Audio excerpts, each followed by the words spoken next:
Hi అండి. Welcome to Roopalavanya Swaralahari channel. ఈరోజు మీకోసం ఇంకో స్వీట్ అండ్ షార్ట్ స్టోరీతో వచ్చేసాను. ఇంకా కథలోకి వెళ్ళిపోదామా? ఉషా తల్లి, నువ్వా? రారా, లోపలికి రా. ఏడి, వాడు కూడా వచ్చాడా? అంటూ వెనక్కి చూస్తూ అడుగుతుంది శిరీష, ఉషా గారి అత్తగారు. లేదత్తా, బావ రాలేదు అంటూ నవ్వుతూ లోపలికి వస్తుంది ఉష. పోనీలే అమ్మా, మంచి పని చేశావు. వాడికి ఎప్పుడు ఫోన్ చేసినా వర్క్ ఉంది, ఆఫీస్ ఉంది అంటూ అస్సలు రావడానికి ఇష్టపడడు. ఏమంటే ఫ్రెండ్స్ తో మాత్రం టూర్లు వెళ్ళడానికి మాత్రం వాడికి కావలసినన్ని సెలవులు వస్తాయి. ఇంటికి రమ్మంటే మాత్రం సెలవులు లేవు అంటాడు. అంటూ కొడుకెప్పుడు ఆమెను చూడ్డానికి ఎక్కువగా రాడని ఆడిపోసుకుంటూ, కనీసం కోడలైనా వచ్చిందని సంతోషపడుతూ తనని లోపలికి తీసుకెళ్తుంది శిరీష. బ్యాగ్ పక్కన పెట్టేసి వెళ్లి స్నానం చేసి కొత్త డ్రెస్ వేసుకుని బయటికి వస్తుంది ఉషా. వేడివేడిగా కోడలికి ఇష్టమని జీడిపప్పు ఉప్మా చేసి, రావే, నీకు ఇష్టమని జీడిపప్పు ఉప్మా చేశాను, తిందువు గాని అంటూ హాల్లోకి తీసుకొచ్చి సోఫాలో కూర్చోబెట్టి టీవీ ఆన్ చేసి ఆవిడే స్వయంగా స్పూన్తో కోడలికి తినిపిస్తూ ఉంటుంది శిరీష. ఉష ఇంకెవరో కాదు, ఆవిడకి సొంత మేనకోడలు. తన సొంత అన్నయ్య కూతుర్ని కొడుక్కి విహారీకి పెళ్లి చేసుకోవాలని మనసులో ఉన్నా కూడా దగ్గర సంబంధం అయితే అందరూ ఎలా ఫీల్ అవుతారో అని బయటికి చెప్పలేక మనసులోనే దాచేసుకుంటుంది శిరీష. కాని ఆవిడ మనసు తెలిసినట్టు సొంత అన్నయ్య సురేష్ గారే స్వయంగా వచ్చి మరి సంబంధం కలుపుకుందాం చెల్లెమ్మ అంటూ అడిగేసరికి చాలా సంతోషపడుతూనే వెంటనే ఒప్పేసుకుంటుంది. శిరీష వాళ్ళ ఆయన రమేష్ గారికి కూడా తన బావగారితో సంబంధం చేసుకోవడం ఇష్టమే అవటంతో వెంటనే ఒప్పేసుకుంటారు. కానీ కొడుక్కి ఉష నచ్చుతుందో లేదో అని వాళ్ళందరి భయం. కారణం ఉష అందరి ఆడపిల్లల్లాగా నాజూకుగా ఉండదు. ముద్దుగా, బొద్దుగా ఉంటుంది. వయసు 20 ఏళ్లే అయినా కూడా 55 కేజీల బరువుతో ఉంటుంది. ఎటువంటి డైట్లు ఫాలో అవదు. అలా అని రౌండ్గా బొండంలా మరీ లావుగానూ ఉండదు. తెల్లని తెలుపు, గుండ్రటి మొహం, పెద్ద కళ్ళు, చిన్న ముక్కు, లేతగా పలుచుగా ఉండే పింక్ కలర్ పెదాలు, సరిగ్గా ఉండే కొలతలతో నడుమ దగ్గర మడత కూడా పడుతూ చాలా అందంగా ఉంటుంది ఉష. విహారి మాత్రం బీటెక్ చేసి హైదరాబాద్ లో సాఫ్ట్వేర్ ఇంజనీర్ గా పనిచేస్తూ ఉంటాడు. అక్కడ అతను చాలా మంది అమ్మాయిల్ని రోజు చూస్తూనే ఉంటాడు. అందరూ చాలా స్లిమ్ గా, సన్నగా, పాష్ గా ఉంటారు. మరి అలాంటి వాళ్ళని చూసిన కొడుకు తమ కూతుర్ని చేసుకుంటాడా అని వాళ్ళకి అనుమానం ఉషా పేరెంట్స్ కి. అలాగే విహారి వాళ్ళ అమ్మ వాళ్ళకి కూడా. ఆ భయంతోనే మెల్లిగా ఎలాగోలా అతన్ని ఇంటికి పిలిపించి పెళ్లి చూపులు ఏర్పాటు చేస్తారు. సొంత మరదలే అయినా కూడా ఎప్పుడూ చదువు కోసం బయటే ఉంటూ ఫ్యామిలీ ఫంక్షన్స్ కూడా అటెండ్ అవ్వని విహారీకి కనీసం తనకి ఒక మరదలు ఉందని, పెళ్లిడికొచ్చిందని ఇప్పటి వరకు తెలియకపోవడంతో ఆమెను చూడాలని ఆతృతతో పెళ్లి చూపుల్లో చూస్తూ ఉంటే అందంగా ముస్తాబైన ఉష బయటికి వస్తుంది. అందరూ ఆమెను చూసి సంతృప్తిగా నవ్వి విహారీ ఎక్స్ప్రెషన్ కోసం ఇంట్లో వాళ్ళందరూ అతన్నే చూస్తే, విహారీ కళ్ళల్లో మాత్రం ఉషాని చూడగానే ఒక్కసారిగా 1000 వోల్ట్ల బల్బు వెలుగుతుంది. వెంటనే ఇంట్లో వాళ్ళందరికీ వాళ్ళ పెళ్లి జరుగుతుందని చిన్న నమ్మకం వస్తుంది. ఉషా వచ్చి అందరికీ టీలు, కాఫీలు అందించాక, మీరిద్దరూ కాసేపు మాట్లాడుకోండమ్మా. అమ్మా ఉషా, అబ్బాయిని తీసుకెళ్లి నీ రూమ్ చూపించు అంటారు వాళ్ళ నాన్న. ఉషా చిన్నగా సిగ్గుపడుతూనే విహారీ వైపు చూస్తూ తన గదికి నడుస్తుంటే, ఆమె వెనకాలే ఏదో మాయాలోకంలో ఉన్నట్టు మిగతా వాళ్ళని కనీసం గమనించకుండా అదొక ట్రాన్స్ లో నడుస్తూ వెళ్ళిపోతాడు విహారీ. పుట్టినప్పటి నుంచి అతన్ని చూస్తున్న వాళ్ళమ్మ కొడుకు మనసులో ఏముందో గ్రహించేసి వెంటనే వాళ్ళ అన్నయ్య వైపు చూసి, అన్నయ్య, వాడికి అది నచ్చింది. ఇంకా మనం మిగతావి మాట్లాడుకోవచ్చు. నాకు నమ్మకం ఉంది అనగానే అందరూ సంతోషపడతారు. పంతులు గారు కూడా తాంబూలాలు ఆ రోజే మార్చుకోవచ్చు అని, అలాగే వాళ్ళిద్దరి పెళ్లికి నెల రోజుల్లోనే మంచి ముహూర్తం కూడా ఉందని చెప్తారు. అయితే ఇంకెందుకన్నయ్య ఆలస్యం, తాంబూలాలు మార్చేసుకుందామా అంటూ హడావిడిగా సంతోషంగా అడుగుతుంది శిరీష. ఉండి చెల్లి, అప్పుడే ఎందుకు, వాళ్ళిద్దరినీ రానివ్వు. విహారికి అమ్మాయి నచ్చింది అంటున్నావు, అది నిజమే, ఒప్పుకుంటాను. పెళ్లి ఇష్టమే. కానీ వాడితో అది మాట్లాడాక ఇంకా నా కూతురు ఏమంటుందో కదా, దాని గురించి కూడా మీకు తెలియాలిగా. అది ఒక బ్రహ్మ రాక్షసే తల్లి అనగానే ఉషా వాళ్ళమ్మ ఆయన వైపు కోపంగా చూస్తారు. మా వాడికి మీ బ్రహ్మరాక్షసే కరెక్ట్లే బావా అంటూ నవ్వేస్తారు రమేష్ గారు అంటే విహారీ వాళ్ళ నాన్న. దానితో అందరూ మళ్ళీ గట్టిగా నవ్వుకుంటారు. కానీ ఏదైనా కూతురి ఇష్ట ప్రకారమే జరగాలని ఆయన కోరుకుంటున్నారని వాళ్ళంతా అర్థం చేసుకుని వాళ్ళొచ్చే వరకు కాసేపు వెయిట్ చేద్దాం అనుకుంటారు. ఇక్కడ విహారీ, ఉష పక్కకు వెళ్లి ఏం మాట్లాడుకుంటున్నారో చూద్దాం. వాళ్ళిద్దరూ ఏం చేసుకుంటున్నారో ఒకరికి ఒకరు చెప్పుకుంటారు. నాకు ఫాస్ట్ గా ఉండడం ఇష్టముండదు. అలాగే ఎప్పుడూ సింపుల్ గా ఇలాగే ఉంటాను అంటుంది ఉష. కారణం వాళ్ళమ్మ, అత్త ఆల్రెడీ విహారీ సాఫ్ట్వేర్ ఇంజనీర్ గా వర్క్ చేస్తున్నాడని, అక్కడ అమ్మాయిలంతా చాలా ఫాస్ట్ గా ఉంటారని ఎప్పుడు చెప్తూ ఉంటాడని తనకి చెప్తారు.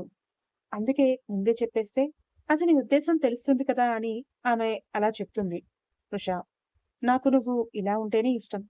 ప్యాంట్స్ పాకెట్స్ లో రెండు చేతులు పెట్టుకుని నవ్వుతూ చెప్తుంటే అతని సూదంటి రాయి లాంటి కళ్ళని చూపులు తట్టుకోలేక సిగ్గుతో తల కిందకి దించేస్తుంది ఉష. నేను కేవలం డిగ్రీ మాత్రమే చదువుకున్నాను. మీలాగా బీటెక్ కూడా చేయలేదు. నాకు మంచి భార్య కావాలి. డిగ్రీతో సంబంధం లేదు. నన్ను మీరు ఇప్పుడే కదా చూసింది. మరి ఇప్పుడే నచ్చేసానా? నిజమే. నేను నిన్ను ఇప్పుడే చూసింది. ఇప్పుడే కానీ చిన్నప్పటి నుంచి నీ గురించి మా అమ్మ ఎప్పుడూ చెబుతూనే ఉంటుంది. కానీ దీనికోసమే ఫ్యూచర్‌లో ప్లానింగ్ అని అప్పట్లో నాకు తెలియలేదు. మా అమ్మ ప్లాన్ చాలా పెద్దదే కదా! అనగానే గట్టిగా నవ్వేస్తుంది ఉష. ఆమె నవ్వు చూసి ఒక్క క్షణం విహారీ గుండె స్కిప్ అవుతుంది. ఎందుకో ఆమె రూపం అతని గుండెల్లో బలంగా ముద్ర వేసుకుంటే, లేట్ చేయకుండా నన్ను పెళ్లి చేసుకుంటావా ఉషా? అంటూ ఒక అడుగు ముందుకు వేసి ఆమె చేతిని అతని కుడి చేతిలోకి తీసుకుని ఆమెనే ప్రేమగా చూస్తూ అడిగేస్తాడు విహారీ. అంత ఫాస్ట్ గా అతనొచ్చి చేతులు పట్టుకుని మరి అలా అడుగుతాడని ఊహించిన ఉష కొద్దిగా తడబడి చేతిని వెనక్కి లాక్కోవడానికి ట్రై చేస్తుంది. కానీ అతను చాలా గట్టిగా పట్టుకుని ప్రేమగా అడుగుతుంటే సిగ్గుపడుతూ, మరి ఈ పెళ్లి చూపులకొచ్చింది మిమ్మల్ని పెళ్లి చేసుకోవడానికే కదా అని నవ్వుతుంది. దానితో ఆమెకి కూడా అతన్ని పెళ్లి చేసుకోవడం ఇష్టమేనని చాలా సంతోషపడిపోతాడు విహారీ.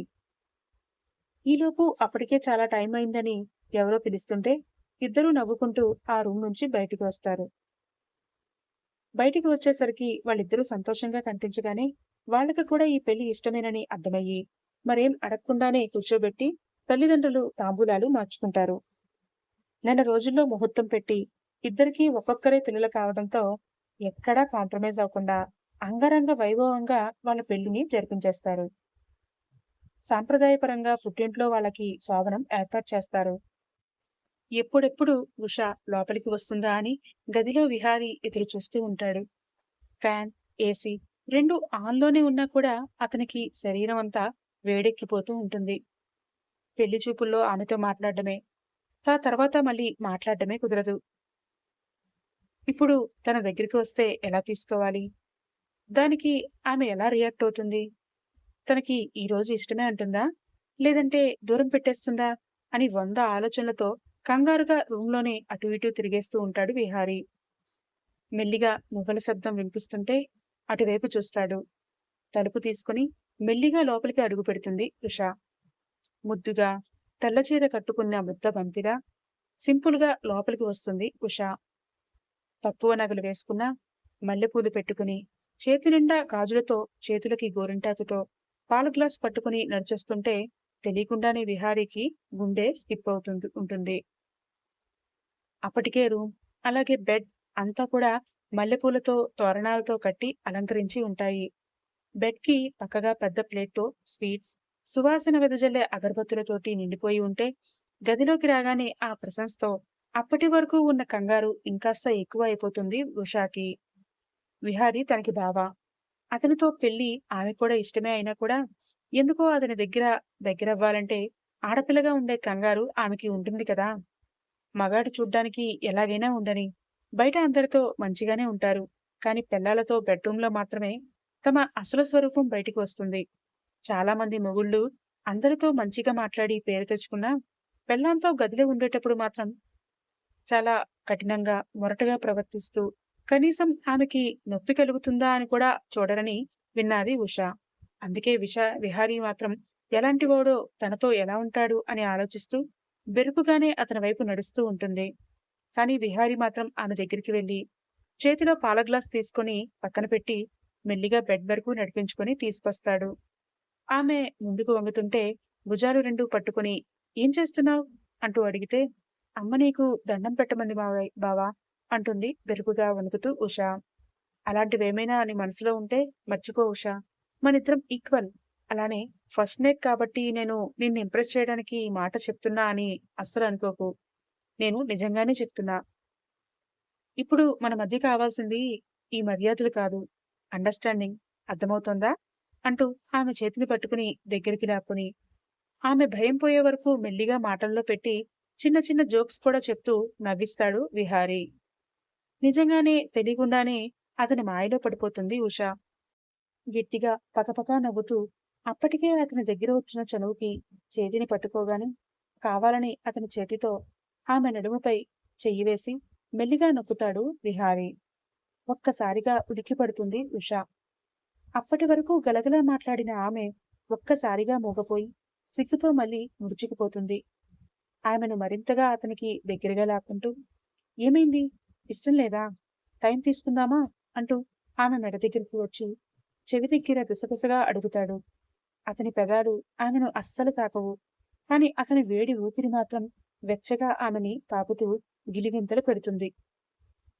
దాంతో అప్పటికే భయంపోయిన ఆమె అతని మాటలతో ఎక్కడ అతనికి దూరంగా ఉండాల్సి వస్తుందో అన్న ఆలోచన కూడా చేయలేక చొప్పున గట్టిగా అతన్ని హత్తుకుంటుంది. దానితో విహారీ మొహంలో నవ్వు వస్తుంది. అతను కూడా ఆమెతో పాటే గాలి కూడా ఆడనంత గట్టిగా ఆమెని హత్తుకుంటాడు. లేట్ చేయకుండా అప్పటికే వేడెక్కుతున్న అతని శరీరం ఆమె చల్లనిదనాన్ని కోరుకుంటుంటే ఆమె నడుముని రెండు చేతుల్లోకి తీసుకుని మొహాన్ని మెడవంపుల్లో చేర్చి అతని మీసం గుచ్చుకునేలా ముద్దులు పెడుతూ ఉంటాడు. అతను చేస్తున్న పనులకి ఆమె నోటి నుంచి తెలియకుండానే వెచ్చని తీయని నిట్టూర్పులు వస్తుంటే అతనిలో చిన్నపాటి గర్వం. మెల్లిగా ఆమెని బెడ్పై పడుకోబెట్టి ముద్దులు పెడుతూ ఉంటాడు. ఆమెకి సిగ్గుతో కళ్ళు బరువుగా మారిపోతుంటే పక్కకు వాల్చి ఆ వాలుకళ్లతోనే అతన్ని చూస్తూ తన సమ్మతిని తెలుపుతుంది ఉష. మొదటిసారి పెళ్లి చూపుల్లో ఆమెని చూసిన వెంటనే ప్రేమలో పడిపోయిన విహారీ ఈ క్షణాల కోసమే గత నెల రోజుల నుంచి ఎదురుచూస్తూ ఇప్పుడు ఆమెకి కనీసం ఊపిరి తీసుకునే గ్యాప్ కూడా ఇవ్వకుండా ఆమె పెదాలని అతని పెదాలలోకి తీసుకుంటాడు. అతని నాలుకతో ఆమె నరాల్లో వేడిని పుట్టిస్తూ అతని చేతులతో ఆమె శరీరాన్ని ఎర్రగా కందిపోయేలా చేస్తాడు. బయటికి ఉన్న పిన్ ఎప్పుడు ఊడిపోయిందో కూడా ఆమెకి అస్సలు తెలియదు. ఆమె మెడ వంపుల్లో ముద్దులు పెట్టి కాలర్ బోన్ ని చిన్నగా కొరకగానే ఆ అంటూ ఆమె అరిచిన అరుపుకి విహారీలో ఆవేశం కట్టలు తెంచుకుంటుంది. అప్పటి వరకు మెల్లిగా చేస్తున్న పనులని ఇప్పుడు వేగవంతం చేసి ఆమె బ్లౌజ్ హుక్స్ ని పళ్ళతో పటపట పీకేస్తాడు విహారీ. తెల్లగా వెన్న ముద్దల్లా మెరిసిపోతున్న ఆమె యథా అందాలు అతని కళ్ళకి విందు చేయగానే ఒక్కసారిగా అతని మొహంలో కనిపించిన ఆశ్చర్యానికి ఆమె చిన్నగా నవ్వుకుంటూ సిగ్గుతో మొహాన్ని పక్కకు తిప్పేస్తుంది. అతని మొహాన్ని మొత్తంగా అక్కడ పిచ్చిగా రుద్దుతుంటే ఆమెకి కితకితలుగా అనిపించి కిలకిలా నవ్వేస్తుంది. బావా ప్లీజ్ ఏం చేస్తున్నావు అంటూ అతని తలని గట్టిగా పట్టుకుని అదుముతుంటే ఏంటోనే చిట్టి, నాకేం చేయాలో తెలియట్లేదు. ఇంతటి అందాన్ని చూస్తుంటే మతి పోతోంది. ఇన్నాళ్ళు ఇంత అందాన్ని నాకోసమే దాచావా అని అడుగుతుంటే ఛీ పో బావా అంటుంది ఉష. ఎక్కడికి పోతానే, నిన్ను విడిచి ఇంకా క్షణం కూడా వెళ్లేది లేదు. ఈ రోజు నుంచి నా ప్రేమ మొత్తం నీకే సొంతం. ఇప్పుడే చెప్తున్నా, నాకు మూడ్ వచ్చిన ప్రతిసారి నీ దగ్గరికి వస్తాను. కాదు కూడదు అనకూడదు. వింటున్నావా అంటూ ఆమె నడుముని గట్టిగా పట్టుకుని నిలిపేస్తుంటే ఏదో తెలియని మైకం ఆమెని కమ్మేస్తుంది. అలాగే ఆ మైకంలోనే కళ్ళు మూసుకుపోతూ అలాగే బావా, నీ ఇష్టం, నువ్వు ఎప్పుడంటే అప్పుడు అంటుంది. అదే ఆమె చేసిన తప్పని ఆమెకి అప్పుడు తెలియలేదు పాపం. ఆమె నోటి నుంచి ఆ మాట రాగానే ఒక్కసారిగా విహారీలో నిగ్రహం కళ్ళాలు తెంచుకుని ఆమె పైకి విజృంభిస్తాడు. ఆమె రెండు గుండెల్ని అతని రెండు చేతుల్లో పిడికిళ్లతో బిగించి పట్టి ఆమె ఎద చివరల్ని వేళ్లతో పట్టి నలిపేస్తూ నోట్లో పెట్టుకుని ఇష్టం వచ్చినట్టు చప్పరిస్తూ అతని కోరిక మాత్రం మొత్తంగా ఆమెపై చూపిస్తూ ఉంటాడు. దానితో శృంగారంలో ఉండే మాయకి ఆమె పూర్తిగా లొంగిపోతుంది. తన భర్తకి పూర్తిగా దాసోహం అయిపోతుంది. అతనిపై ఉండే ప్రేమతో తనని తానే మొత్తంగా అర్పించుకుంటుంది. చాలాసేపటి వరకు అక్కడే ఆమె ఎదపైనే ఉండి ఆమె పరువాలని మనస్ఫూర్తిగా ఆస్వాదిస్తున్న అతనితో, బావా, ఇంకా నాలో చాలా అందాలే ఉన్నాయి. అవేవి వద్దా? ఇక్కడే ఆగిపోతావా? అంటూ కిలకిలా నవ్వుతుంటే, ఏంటో చిట్టి, నాకు వీటిని వదిలి ఎక్కడికి వెళ్ళాలని లేదు. ఇక్కడే ఉండిపోవాలని ఉంది. ఎంత ముద్దాడుతూ వాటి పొగరు అణచాలని ప్రయత్నిస్తున్నా నా వల్ల కావట్లేదే అంటూనే చల్లగా ఉన్న ఆమె ఎదని ఇప్పుడు వెచ్చగా, వేడిగా, ఎర్రగా మార్చేసి మెల్లిగా ఆమె నాభిని చేరి అతని నాలుకతో లోతులు కొలుస్తూ పంటితో కొరుకుతూ ఉంటాడు. అతను చేస్తున్న ఒక్కో పనికి ఆమె శరీరంలో రక్తం పోటెత్తి శరీరాన్ని మొత్తాన్ని పైకి విల్లులా వంచుతూ ఉంటుంది. అక్కడితో అతని ప్రయాణం ముగిసిపోదు. అలా కిందకి జారి ఆమెలో ఉండే ప్రతి అందాన్ని అతని పెదాలతో నాలుకతో ముద్దాడి ఆమెలో వేడిని పూర్తిగా పెంచుతాడు. బావా, ప్లీజ్, నాలో కలిసిపోవా అంటూ ఆమెతో పిచ్చిగా అరిపించి పూర్తిగా సంతృప్తి చెందాకే పైకి వచ్చి ఆమె పెదాలని అతని పెదాలతో మూసేస్తాడు. అప్పటి వరకు ఆమె శరీరంపై ఎక్కడెక్కడో ముద్దాడిన అతని పెదవులు రుచి ఆమె నాలుకకి తగలగానే ఒక్కసారిగా ఆమెలో మళ్ళీ సిగ్గు చేరుతుంది. అయినా కూడా అతను ఆమెని దూరం పోనివ్వకుండా ముద్దాడుతూనే అతని చేతులతో ఆమె ఎద అందాలని నలిపేస్తూ ఆమె ఆడతనంలోకి మెల్లిగా ప్రవేశిస్తాడు. అంటూ నొప్పిగా అనిపించి చిన్నగా అరుస్తుంది ఉషా. చిట్టి, నొప్పిగా ఉందా? కాసేపేనే అంటూ అతని వేగాన్ని మరింతగా పెంచుతాడు. దానితో కొన్ని క్షణాల్లోనే ఆమె నొప్పిపోయి కోరిక పెరుగుతుంది. అతనికి ఎదురొత్తులు ఇస్తూ సహకరిస్తుంటే అతనిలో మళ్ళీ గర్వం చేరి ఛాతీ రెండించులు పెరుగుతుంది. అతని వీపు చుట్టూ ఆమె చేతులు బిగించి గట్టిగా అదుముకుంటూ అతని నడుము చుట్టూ ఆమె కాళ్ళని కూడా పెనవేసి గట్టిగా పెనవేస్తుంది. ఇద్దరికీ ఊపిరి కూడా వేగంగా మారిపోయేలా వాళ్ళ రసక్రీడ సాగగా పూర్తిగా ఆ సంతోషాన్ని ఆస్వాదించి చివరిగా ఒకరిలో ఒకరు ఐక్యం అయిపోయి ఒకరి మీద ఒకరు ఐసిపోయి పడుకుంటారు. ఇద్దరి శరీరాలకి పట్టిన చెమట వాళ్ళ కష్టాన్ని తెలియజేస్తుంటే అంత ఏసీ చలిలో కూడా వాళ్ళకి కుక్క పెడుతుంది. అది కూడా కాసేపే. గంట కూడా కాకముందే మళ్ళీ ఆమెను ముద్దాడుతూ, చిట్టి, మరోసారి కావాలే అంటూనే ఆమెని మళ్ళీ ముద్దుల్లో ముంచేస్తూ మరోసారి ఆమెకి దగ్గర అవుతాడు. అలా ఆ రాత్రంతా ఎన్నోసార్లు కలిసిపోగా తెల్లవారుతుండగా మెల్లిగా అతనికి దూరం జరిగి కష్టంగా ఆమె చీర కట్టుకుని బయటికి వస్తుంది ఉషా. వాళ్ళమ్మ ఆమెను చూసి సంతృప్తిగా నవ్వితే సిగ్గుతో వాష్రూంలోకి పరిగెడుతుంది ఉషా. అప్పుడు మొదలైన ఆమె సిగ్గు ఇప్పుడు పెళ్ళయి 3 నెలలు అవుతున్నా ఇంకా కంటిన్యూ అవుతూనే ఉంటుంది. కారణం, విహారీ ఆమెని క్షణం కూడా విడిచిపెట్టడు. సిటీలో వేరే కాపురం పెట్టారు. ఇద్దరే ఉంటున్నారని పూర్తిగా వర్క్ ఫ్రం హోం తీసుకుని ఆమెకి అసలు కొంచెం కూడా గ్యాప్ ఇవ్వకుండా అతని ప్రేమని, కోరికని మొత్తంగా చూపిస్తూనే ఉంటాడు విహారీ. మరి ఇంత ప్రేమ ఏంటి బావా అంటే, అదేంటో చిట్టి, నువ్వు సన్నగా, బక్కగా, అందరి అమ్మాయిల్లా ఉండి ఉంటే నాకు కూడా ఇంతలా మూడ్ వచ్చేదే కాదేమోనే. కానీ నువ్విలా నిండుగా, నాకు ముద్దొచ్చేలా, ముద్దబంతి పువ్వులా కనిపిస్తుంటే దూరంగా ఉండలేకపోతున్నాను అంటాడు.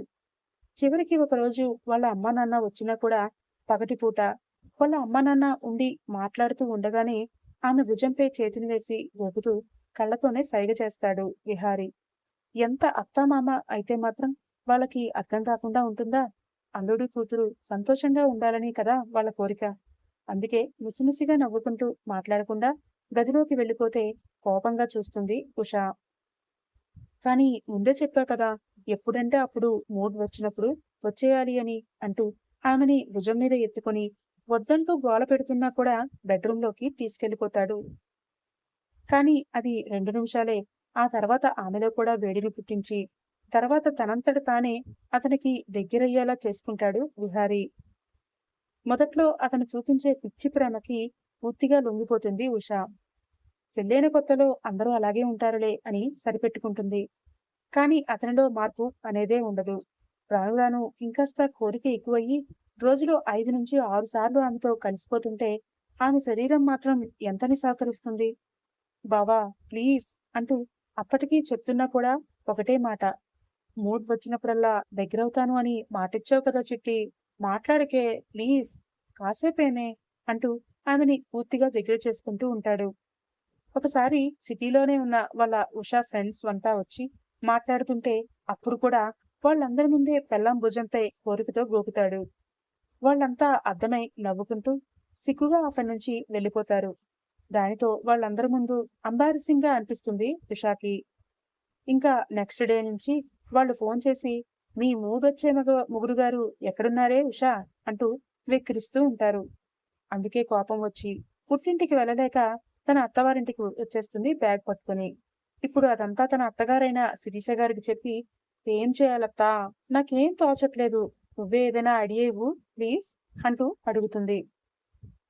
దానికి ఆవిడ చాలా గట్టిగా నవ్వేస్తూ ఏమో అనుకున్నానే, నా కొడుకు ఇన్ని రోజులు ముద్దపప్పేమో అనుకున్నాను, కాస్త భయపడ్డాను కూడా. ఎందుకంటే ఎప్పుడూ క్లాస్లో అన్నిట్లో వాడే ఫస్ట్ వచ్చేవాడు. కాలేజీలో కూడా మేము ఫీజు కట్టకుండా వాడికి ఫ్రీ సీట్ వచ్చింది. జాబ్ కూడా ఫస్ట్ టైంలోనే వచ్చేసి అన్నీ బాగా చదివేశాడు. కాబట్టే భార్యతో ఎలా ఉండాలో అసలు వాడికి తెలుసో లేదో, అమాయకుడేమో అనుకున్నాను, కానీ ఇంతటి పనిమంతుడు అని అనుకోలేదు అని నవ్వుతుంటే, అత్త నువ్వు కూడానా అంటూ చనువుగా వాళ్ళ అత్త భుజంపై కొట్టి ఏడుపు మొహం పెడుతుంది ఉషా. అబ్బబ్బా, ఊరికే అంటున్నా లేవే. సరే, ఏం చేయాలో నేను చెప్తాను, అదే చెయ్యు. ఎందుకంటే ఇది నాకు కూడా అనుభవమేలే.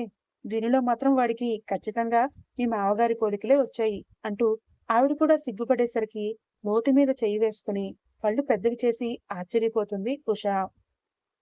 తర్వాత తన అత్తగారు ఇచ్చిన ఐడియాతో సంతోషంగా మళ్ళీ హైదరాబాద్ లో ఉన్న వాళ్ళ ఇంటికి వెళ్ళిపోతే, హాల్లోనే సోఫాలో కాళ్ళు రెండు చాపుకుని వర్క్ చేస్తూ ఇంకో పక్క టీవీ ఆన్ చేసి అందులో సాంగ్స్ చూస్తున్న విహారీ కనిపిస్తాడు. పెళ్ళాన్ని చూసినా కూడా అలకగా మొహం పెట్టి కనీసం పలకరించడు. కోపంగా ఉన్నాడని ఆమెకి అర్థమయ్యి బ్యాగ్ ని పక్కన పెట్టి వెనక నుంచి వచ్చి అతని మెడ పట్టుకుని హత్తుకుని, ఏంటి బావా, కోపం వచ్చిందా? నేను కదా కోప్పడాలి. సరే, అయిందేదో అయిపోయింది. నీకు దూరంగా ఉండలేక ఒక్క రోజులోనే వచ్చేశాను. అయినా కూడా ఇంకా కోపంగానే ఉంటావా నా మీద అని ముద్దుగా అనగానే ఆమె చేతులు పట్టుకుని ఇంకా దగ్గరికి లాక్కుని, ఒక్క రోజులో వచ్చావు కాబట్టే బతికిపోయావు, లేదంటే నేనే అక్కడికి వచ్చి నిన్ను ఎత్తుకుని వచ్చేసేవాణ్ణి అంటాడు కళ్ళు మూసుకుని. తనని ఆ ఒక్క రోజులోనే తన మొగుడు ఎంతలా మిస్ అయ్యాడో అర్థం చేసుకుని చిన్నగా నవ్వుకుంటూ, సరే, నేను ఫ్రెష్ అయి వస్తాను బావా, స్నానం కూడా చేయలేదు కదా, చిరాగ్గా ఉంది అంటూ విడిపించుకుని బ్యాగ్ పట్టుకుని లోపలికి వెళ్తుంటే, నేను కూడా రానా, ఫ్రెష్ అవుతా నీతో పాటు అంటాడు మత్తుగా చూస్తూ విహారీ. అది తను ముందే ఎక్స్పెక్ట్ చేసింది కాబట్టి ఫ్రెష్ అవుతా అని కావాలని చెప్పింది. అందుకే ఎప్పుడూ లేనిది వద్దు అనకుండా తను కూడా మత్తుగా మొగుడిని చూసి నవ్వుకుంటూ వెళ్తుంటే రెండు చేతులు పైకెత్తి ఒళ్ళు విరుచుకుంటూ హుషారుగా పెళ్ళాం వెనకే వెళ్ళిపోతాడు విహారీ.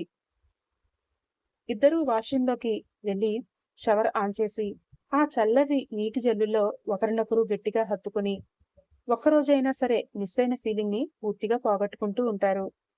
ఆమె నుదుటి నుంచి ప్రతి అంగుళం వదలకుండా అతని పెదాలతో ముద్దాడుతూ ఆమె ఒంటి నుండి బట్టలన్నీ వేరుచేసి కోరికతో ఎంతో ఇష్టంగా ఆమెలో కలిసిపోతాడు విహారీ. కాసేపయ్యాక ఇద్దరు బయటికి వస్తారు. బావా, నేను డిన్నర్ ప్రిపేర్ చేస్తాను, నువ్వు ఈ రోజు వర్క్ ఫినిష్ చేసుకో అంటుంది. విహారీ కూడా అలాగే అంటాడు.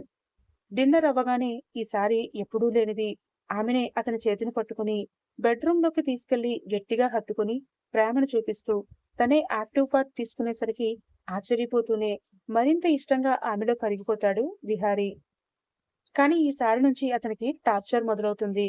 ఆ రోజు రాత్రి ఏకంగా 6 సార్లు అతన్ని వదలకుండా మూడ్ వచ్చింది బావా, రా ప్లీజ్ అంటూ లాగుతూనే ఉంటుంది ఉషా.